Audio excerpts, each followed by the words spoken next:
Hi, it's Mrs. Moss here, and we're going to continue on talking about our dynamic Earth's crust and mention and discuss earthquakes because that actually is our Earth's crust moving. That's what we have, earthquakes.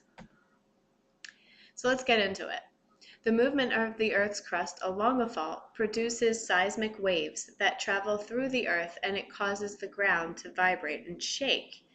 Seismic waves are what we know as earthquake waves.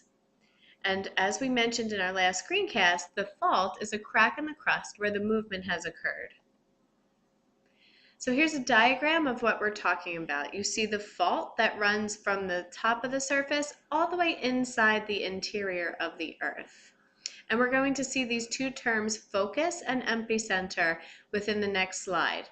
But what this does is we see that the fault releases energy right there underneath the ground.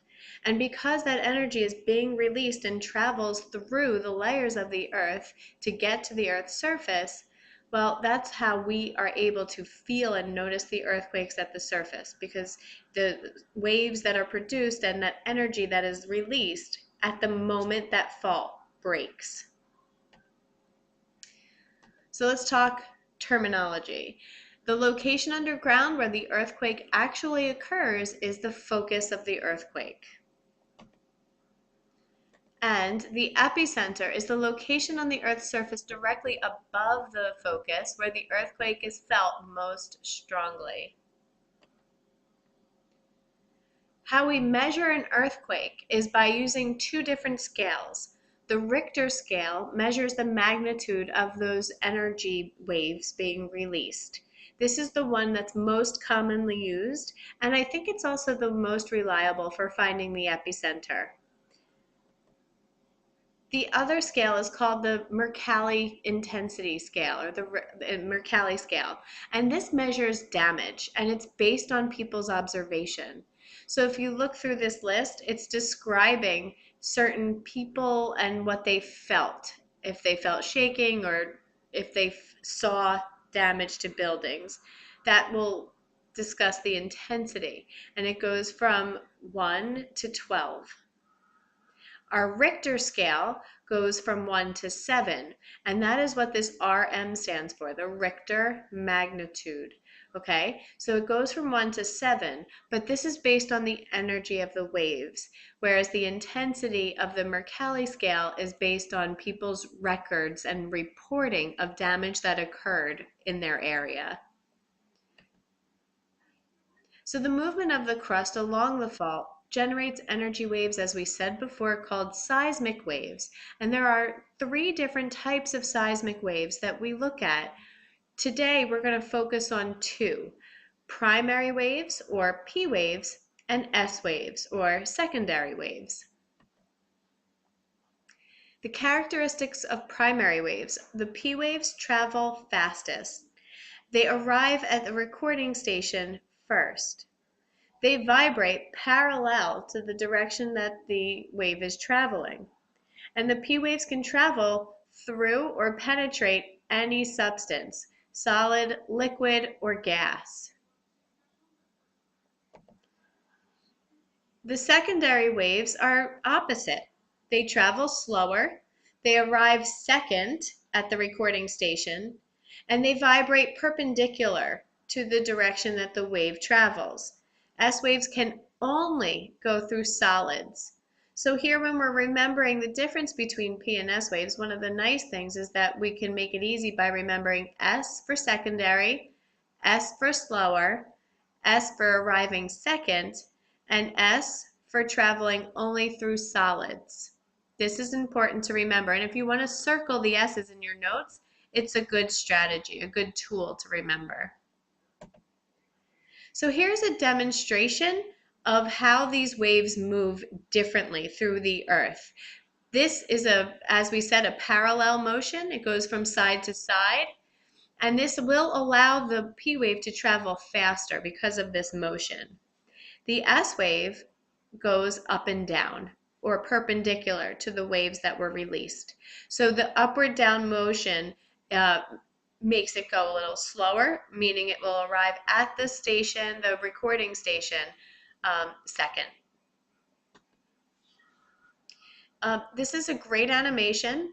The brown squares represent underneath Earth's surface. And you can see in this diagram the Earth's surface, the fence and the corn is being damaged by those waves that are shaking the ground.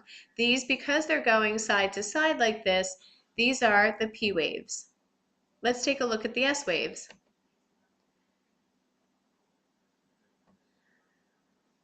Oh, I guess the S waves don't want to try. Let me try one more time. Nope, we're having some technical difficulties with those S waves. But here we have the difference together in the same picture. The top picture represents the S waves. They go up and down as they move across, whereas the P waves go side to side. Those are the major differences. Both P and S waves, both P and S waves speed up and refract or bend when traveling through denser material. So looking at this animation, we're going to see how the P waves travel. Now this shows once we have the earthquake eruption of energy, the P waves and S waves will both be released, but they travel at different rates. So they will arrive in different locations at different times. That being said, we also remember that the P waves can travel through any substance. S waves only go through solids. So once it gets to the inner core, which if you remember from our screencast a couple of nights ago is liquid, well, that's going to just absorb or refract and cause it to go in a different direction. They don't go through that inner core because it's made of a liquid, and S waves can only travel through solids. So this picture is a representation of how the P wave and S waves originate at the top, right here. The P waves are the black, and as you can see, they can go very far distances throughout the entire layer of the Earth. Whereas if you look at the red S waves, they come along the similar paths, take slower time to get there and travel than the P waves. But once it hits this outer core, which is liquid, we see that it stops. It stops right there. And that creates like a shadow effect in the sense that on other sides of the world, they won't feel any of the S waves arriving. It will only be the P waves. And this is another diagram showing how the P waves can originate at the star at the top of the picture and penetrate through all of the Earth's layers, the inner core and the stiffer mantle, and all of the densities that are encompassing our Earth. The S waves, on the other hand, will only go a short distance and it won't be able to travel through all of the Earth's layers.